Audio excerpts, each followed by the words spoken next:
नमस्कार दोस्तों, एक बार आप सबका फिर से बहुत बहुत स्वागत है आप सभी के अपने YouTube चैनल डियर गुरुजी पर। और जैसा कि आप सभी को पता है कि बीएड के लिए जो यूपी वाले हैं स्पेशली उनका एडमिट कार्ड आ चुका है, शायद डाउनलोड कर लिया होगा आप सभी ने। तो अभी जो है अपनी तैयारी पे लग जाओ। और भी जो स्टेट वाले हैं उनका भी जल्द ही कोई ना कोई अपडेट आ जाएगा और उनकी भी जो तैयारी है करवाई जा रही लगातार, तो वो भी बिल्कुल लगे रहें क्योंकि उनका भी जो एग्ज़ाम डेट है जल्दी ही आ जाएगा।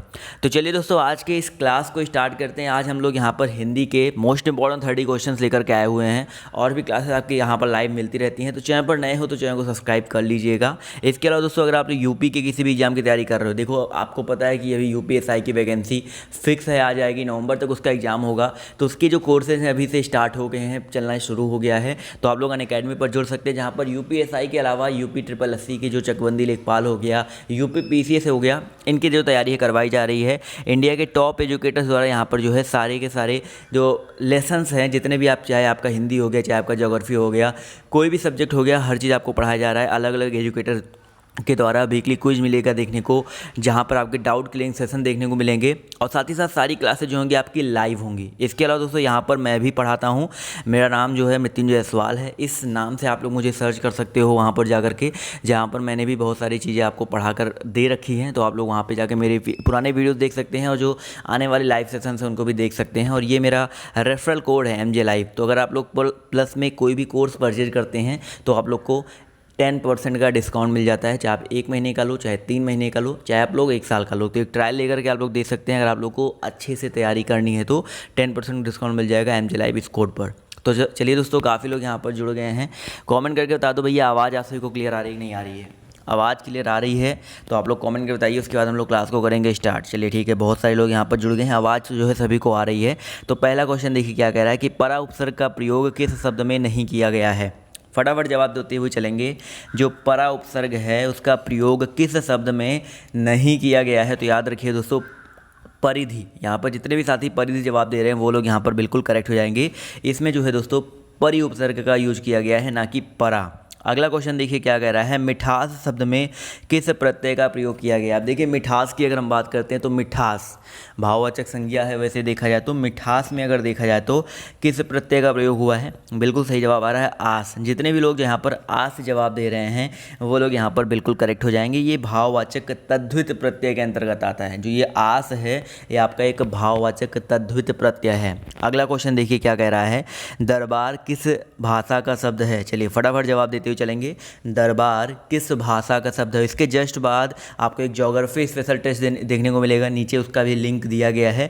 तो इसके बिल्कुल भी मत कीजिएगा, ज्योग्राफी स्पेशल टेस्ट जरूर दीजिएगा। दरबार जो है किस भाषा का शब्द है, तो याद रखिए दोस्तों फारसी भाषा का शब्द है। ठीक है, दरबार फारसी भाषा का शब्द है। फारसी भाषा में देखिए जो आपके पेपर में पूछे जाते हैं मैं आपको बता देता हूँ। आवाज़ हो गया, किसमिस हो गया, खरगोश हो गया, गुलाब हो गया, चरखा, जिंदगी, दीवार, ये आपके एग्जाम में कई बार पूछे जाते हैं। तो ये सारे के सारे आपके फारसी भाषा के हैं। अगला क्वेश्चन देखिए क्या कह रहा है कि जिन शब्दों की व्युत्पत्ति का पता नहीं चलता उन्हें क्या कहा जाता है।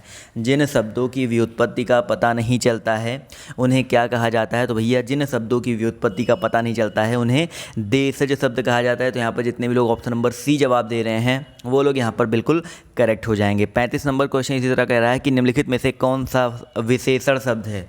चलिए फटाफट जवाब देते हुए चलेंगे। निम्नलिखित में से विशेषण शब्द जो है कौन सा है। चरित्र, नागरिक, जहर या गुलाब। तो यहाँ पर जवाब देखिए आना शुरू हो गया है। तो याद रखिए दोस्तों, यहाँ पर अगर हम बात करते हैं नागरिक के बारे में, काफ़ी कम लोगों ने इसका जवाब सही दिया है।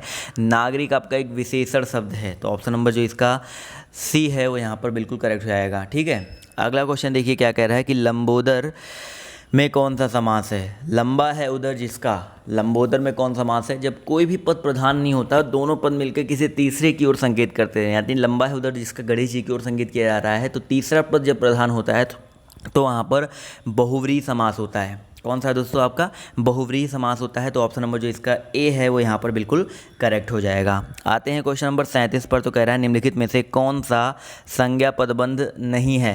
फटाफट जवाब देते हुए चलेंगे। निम्नलिखित में से कौन सा संज्ञा पदबंध नहीं है? तो याद रखिए दोस्तों, यहाँ पर अगर देखा जाए तो संज्ञा पदबंध के बारे में, तो यहाँ पर शेर के समान बलवान ये लिखा गया है ना, शेर के समान बलवान, ये आपका संज्ञा पदबंध नहीं है, जबकि ये विशेषण पदबंध है। तो ऑप्शन नंबर जो इसका डी है वो यहाँ पर बिल्कुल करेक्ट हो जाएगा। अगला क्वेश्चन कह रहा है कि निम्नलिखित में से मिश्र वाक्य कौन सा है? इन चारों ऑप्शनों में आप सभी को मिश्र वाक्य छांटना है। 38 ध्यान से देखिएगा।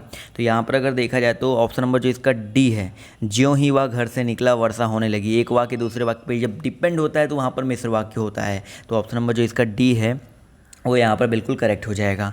अगला क्वेश्चन देखिए आपसे क्या कह रहा है कि निम्नलिखित में से कौन सा वाक्य अशुद्ध है? चारों ऑप्शन देख लेते हैं। श्री कृष्ण के अनेक नाम हैं। अब देखो, श्री कृष्ण के अनेक नाम हैं, पहला हो गया। अशुद्ध ढूंढना है यहाँ पर, चलिए। वहाँ भारी भीड़ लगी थी और इस समय आपकी आयु 40 वर्ष की है। तो यहाँ पर बेसिकली शुद्ध ढूंढना क्वेश्चन होना चाहिए था, क्योंकि यहाँ पर ये भी अशुद्ध है, यहाँ भी ये भी अशुद्ध है। साहित्य और जीवन का अभिन्न संबंध है, ये भी अशुद्ध है। तो ऑप्शन नंबर जो इसका सी है, इस समय आपकी आयु 40 वर्ष की, ये भी अशुद्ध है। यहाँ पर शुद्ध कौन सा है सर? यहाँ पर तो कोई मुझे शुद्ध नहीं दिख रहा है, क्योंकि यहाँ पर आयु का यूज हो गया है, यहाँ भारी भीड़ लग गया है, अनेक नाम है, अनेकों नाम होने चाहिए थे। तो यहाँ पर तीनों, यहाँ पर देखा जाए तो ऑप्शन डी में थोड़ा बहुत शुद्धि दिख रही है बस। तो इस क्वेश्चन को स्किप कर दीजिए, यहाँ पर क्वेश्चन ही उल्टा पूछा गया है। अगला क्वेश्चन देखिए आपसे यहाँ पर क्या कह रहा है। पुरंदर, ये कल मैंने आपको बताया था पुरंदर जो है किसका पर्यायवाची शब्द है। जस्ट अभी कल मैंने आपको बताया था पुरंदर के बारे में। तो याद रखिए दोस्तों, पुरंदर जो है सुरपति, मध्वा, वासव, महेंद्र, देवराज, इंद्र का जो पर्यायवाची शब्द होता है। ऑप्शन नंबर जो इसका बी है वो यहाँ पर बिल्कुल करेक्ट हो जाएगा। 42 नंबर क्वेश्चन कह रहा है निम्नलिखित में से कौन सा गो शब्द का अर्थ नहीं है? गो शब्द का अर्थ कौन सा नहीं है? तो याद रखिए दोस्तों, गो शब्द का अर्थ यहाँ पर जो बाढ़ है, पृथ्वी है, स्वर्ग है, गाय है, चतुर। गो शब्द का अर्थ दोस्तों वैसे बाढ़ होता है, इसके अलावा आँख भी होता है। तो यहाँ पर पूछा गया कौन सा नहीं है, तो यहाँ पर अगर देखा जाए तो चतुर नहीं होता है। गो शब्द का अर्थ जो है चतुर नहीं होता है, जबकि पृथ्वी, स्वर्ग, गाय, बाढ़, वज्र, ये सारे आपके होते हैं। सरस्वती भी होता है गो शब्द का अर्थ, ये भी याद रखिएगा। अगला क्वेश्चन देखिए कह रहा है निम्नलिखित में से कौन सा विलोम शब्द युग्म का सही नहीं है? विलोम शब्द युग्म यहाँ पर कौन सा सही नहीं है? अल्पज्ञ का बहुज्ञ दिया गया है, आय का व्यय दिया गया है, अस्त का उदय, उद्यम का निरुद्यम दिया गया है। तो यहाँ पर अगर देखा जाए तो कौन सा सही नहीं है? तो उद्यमी का निरुद्यम होता है, ना कि उद्यम का। तो यहाँ पर ऑप्शन नंबर जो इसका डी है वो यहाँ पर बिल्कुल करेक्ट हो जाएगा। अगला क्वेश्चन देखिए कह रहा है जो सब कुछ जानता हो उसे क्या बोलेंगे? इस वाक्यांश के लिए एक सार्थक शब्द बहुत ही सिंपल सा है। जो सब कुछ जानता है उसे सर्वज्ञ बोला जाता है, जो कम जानता है उसे अल्पज्ञ बोला जाता है, जो बहुत जानता है उसे बहुज्ञ बोला जाता है, और जो कुछ नहीं जानता है उसे अज्ञ बोला जाता है। क्लियर है? अगला क्वेश्चन बहुत ही आसान सा है कि अंधे की लकड़ी, इसके लिए एक अर्थ क्या हो जाएगा? इस मुहावरे का अर्थ जो है क्या हो जाएगा? अंधे की लकड़ी बोले तो एकमात्र सहारा, यानी कि ऑप्शन नंबर जो इसका ए है वो यहाँ पर बिल्कुल करेक्ट हो जाएगा। अगला क्वेश्चन देखिए क्या कह रहा है कि करुण रस का स्थायी भाव क्या है? करुण रस का स्थायी भाव जो है क्या हो जाएगा? तो याद रखिए दोस्तों, करुण रस की अगर हम बात करते हैं तो इसका जो स्थायी भाव है आपका हो जाएगा शोक। तो यहाँ पर जितने भी लोग ऑप्शन नंबर सी जवाब दे रहे हैं वो लोग यहाँ पर बिल्कुल करेक्ट हो जाएंगे। ठीक है, अगला क्वेश्चन देखिए क्या कह रहा है। 47 नंबर क्वेश्चन कह रहा है कि निम्नलिखित में से कौन सा शब्द अलंकार का भेद नहीं है? बताइए सर। 47 सभी लोग जवाब देते हुए चलेंगे। निम्नलिखित में से कौन सा शब्द अलंकार का भेद नहीं है? 47 का जवाब देते हुए चलेंगे सभी साथी लोग। तो यहाँ पर अगर देखा जाए तो शब्द अलंकार के अंतर्गत आपका उपमा अलंकार जो है नहीं आता है। तो यहाँ पर जितने भी लोग जवाब दे रहे हैं उपमा, वो लोग यहाँ पर बिल्कुल करेक्ट हो जाएंगे। शब्द अलंकार के अंदर आपका अनुप्रास, यमक, श्लेष, वक्रोक्ति, पुनरुक्ति, ये सारे आते हैं, जबकि उपमा जो है आपका अर्थ अलंकार के अंतर्गत आता है। अगला क्वेश्चन कह रहा है कि भिन्नार्थक शब्द का चयन करना है। इन चारों में से आपको भिन्नार्थक चुनना है। पावक, अनल, अनिल, कृषाणु। जल्दी जल्दी क्वेश्चन को सॉल्व करते हैं। तो यहाँ पर अगर देखा जाए तो अनिल का मतलब होता है हवा।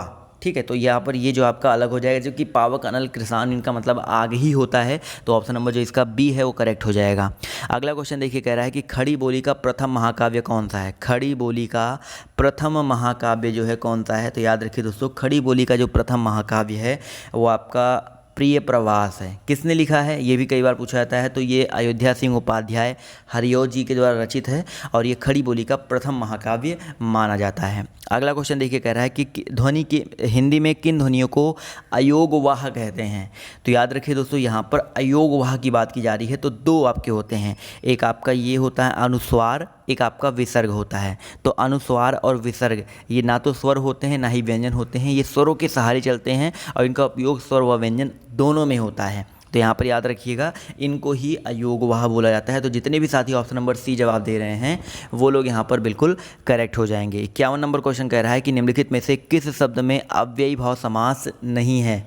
51 सभी लोग जवाब देते हुए चलेंगे, किस शब्द में अव्ययी भाव समास जो है आपका नहीं है। तो याद रखिएगा दोस्तों, यहाँ पर भरपेट अव्ययीभाव समास है, बखूबी यहाँ पर भी अव्ययीभाव समास है, परोक्ष यहाँ भी अव्ययीभाव समास है। लेकिन गृहगत की अगर हम बात करते हैं तो इसका जो समास विग्रह होगा गृह को आगत, यानी कि यहाँ पर तत्पुरुष समास हो जाएगा, ना कि अव्ययीभाव समास। तो ऑप्शन नंबर जो इसका सी है यहाँ पर करेक्ट हो जाएगा। 52 नंबर क्वेश्चन कह रहा है कि निम्नलिखित में से शुद्ध वाक्य की पहचान करना है। शब्द केवल संकेत मात्र हैं। समझिएगा क्वेश्चन को, शब्द केवल संकेत मात्र है, यह शुद्ध है। यहाँ पर केवल का यूज नहीं करना चाहिए था। यह कविता अनेक भाव प्रकट करती है, तो यहाँ पर ये देखा जाए तो शुद्ध लिखा गया, कुछ भी गलत नहीं है। यह कविता अनेक भाव प्रकट करती है, ये बिल्कुल शुद्ध लिखा गया है। जबकि इन दोनों में केवल यहाँ भी गलत लग गया। हम तो अवश्य ही, दो निपात का यूज कैसे हो गया, तो ऑप्शन नंबर जो इसका डी है भी गलत है। तो ऑप्शन नंबर बी जितने लोग जवाब दिए हैं वो लोग यहाँ पर बिल्कुल करेक्ट हो जाएंगे। 53 नंबर क्वेश्चन कह रहा है कि हेरम्ब निम्नलिखित में से किसका पर्यायवाची है। हेरम्ब जो है किसका पर्यायवाची है, तो याद रखिए दोस्तों, हेरम्ब की बात करते हैं तो ये गणेश का पर्यायवाची शब्द है। लंबोदर, एकदंत, विनायक, विघ्नराज, गणपति, ये सभी गणेश जी के पर्यायवाची होते हैं। तो ऑप्शन नंबर जो इसका डी है वो यहाँ पर बिल्कुल करेक्ट हो जाएगा। 54 नंबर क्वेश्चन कह रहा है कि निम्नलिखित में से कौन सा अनेकार्थी शब्द नहीं है। अनेकार्थी कौन सा नहीं है, फटाफट जवाब देते हुए चलिए सभी लोग। चलिए, तो याद रखिए दोस्तों, यहाँ पर अगर हम बात करते हैं सुधा, बल, मधु और राजा में, तो आपका जो राजा है, राजा अनेकार्थी शब्द नहीं है। जबकि सुधा का मतलब अमृत पानी होता है, मधु का मतलब शहद शराब होता है, बल का मतलब सेना शक्ति, बहुत सारे शब्द अर्थ होते हैं। बट राजा एक आर्थक यानी कि अनेकार्थक शब्द नहीं है। तो ऑप्शन नंबर जो इसका डी है वो यहाँ पर बिल्कुल करेक्ट हो जाएगा। 55 नंबर क्वेश्चन कह रहा है कि सृष्टि शब्द का विलोम क्या हो जाएगा। सृष्टि शब्द का विलोम जो है आपका क्या हो जाएगा। क्वेश्चन नंबर आपका यहाँ पर 55 है, सभी लोग जवाब देते हुए चलेंगे। तो सृष्टि शब्द का जो विलोम है आपका क्या होगा। भाई सृष्टि का मतलब जो आप लोग देख रहे हो, सृष्टि यानी कि सब कुछ बना हुआ है, सब कुछ बिल्कुल सुदृढ़ रूप में है। इसका विलोम की अगर हम बात करते हैं तो प्रलय होता है, ठीक है। तो यहाँ पर जितने भी लोग प्रलय जवाब दे रहे हैं वो लोग यहाँ पर बिल्कुल करेक्ट हो जाएंगे। अगला क्वेश्चन देखिए क्या कह रहा है कि वृद्धि शब्द के उपयुक्त विलोम का चयन करना है। इसके जस्ट बाद एक और टेस्ट है ज्योग्राफी का, तो उसको स्किप मत कीजिएगा, बहुत ही इंपॉर्टेंट है, ज़रूर दीजिएगा। वृद्धि शब्द के उपयुक्त विलोम का चयन करना है, तो भैया वृद्धि शब्द का उपयुक्त विलोम आपका ह्रास हो जाएगा। तो यहाँ पर जितने भी लोग ऑप्शन नंबर बी जवाब दे रहे हैं वो लोग यहाँ पर बिल्कुल करेक्ट हो जाएंगे। जबकि हश्व की बात करते हैं तो हश्व का विलोम दीर्घ होता है। स्थूल का विलोम आपका सूक्ष्म होता है। कमी का वृद्धि होता है, ये भी कमी का या आप ये अधिकता मान सकते हो। वृद्धि के लिए जो उपयुक्त होगा वो आपका ह्रास ही होगा। अगला क्वेश्चन देखिए कह रहा है कि जिसकी कामना की जा सके उस वाक्यांश के लिए एक शब्द क्या हो जाएगा। जिसकी कामना की जा सके, इस वाक्यांश के लिए एक शब्द क्या हो जाएगा। तो याद रखिए भैया, जिसकी कामना की जा सके इसको बोलेंगे हम लोग कमनीय। क्या बोलेंगे दोस्तों हम लोग, कमनीय बोलेंगे। तो ऑप्शन नंबर जो इसका ए है वो यहाँ पर बिल्कुल करेक्ट हो जाएगा। अगला क्वेश्चन देखिए कह रहा है कि निम्नलिखित में से अशुद्ध वाक्य का चयन करना है। इन चारों ऑप्शनों में आप सभी को अशुद्ध वाक्य का चयन करना है। तो याद रखिएगा दोस्तों, मेरे लिए बर्फ़ और आग लाओ, ठीक है, मुझसे यह काम संभव नहीं, ठीक है। शास्त्री जी की मृत्यु से हमें बड़ा खेद नहीं होता है। भाई शास्त्री जी की मृत्यु से हमें बड़ा दुख हुआ होना चाहिए था, पूरा अर्थ का अनर्थी कर दिया गया है। तो ऑप्शन नंबर जो इसका सी है ये आपका यहाँ पर अशुद्ध वाक्य हो जाएगा। अगला क्वेश्चन देखिए कह रहा है कि बड़ वानल शब्द के लिए उपयुक्त वाक्यांश कौन सा है। बड़ वानल शब्द के लिए उपयुक्त वाक्यांश कौन सा हो जाएगा। तो भैया बड़ वानल की बात करते हैं तो समुद्र में जो लगने वाली आग होती है उसको बड़ वानल बोला जाता है। पेट में लगने वाली आग को जठराग्नि बोला जाता है। जंगल में लगने वाली आग को दावानल बोला जाता है, जो कि मैंने आपको कल ही बताया था, ठीक है। अब ये क्वेश्चन देखिए, सब फटाफट देखिए। रक्तलोचन निम्नलिखित में से किसका पर्यायवाची है। नीचे ज्योग्राफी का लिंक दिया गया है, ज्योग्राफी टेस्ट का, सॉरी ज्योग्राफी नहीं पॉलिटी, मैं कई बार ज्योग्राफी बोल दिया, पॉलिटी टेस्ट का लिंक जो है नीचे दिया गया है। पॉलिटी की पहली क्लास है आज, टॉपिक वाइज पॉलिटी का, तो नीचे लिंक दिया गया, जल्दी से आप लोग आ जाओ। टॉप 30 क्वेश्चन वहाँ भी करवाए जाएंगे और इसका जो जवाब है आप लोग को एज अ होमवर्क है और आपको मेन कमेंट बॉक्स जो होता है वहाँ पर कमेंट में कमेंट करके देना है। तो जल्दी से आप लोग वहाँ पर आ जाओ, तुरंत आपका जो टेस्ट है वो स्टार्ट होने वाला है। तो अभी के लिए बाय बाय, टेक केयर, जय हिंद, जय भारत। मिलते हैं आप सभी से नेक्स्ट वीडियो में, जल्दी से आप लोग आ जाइए।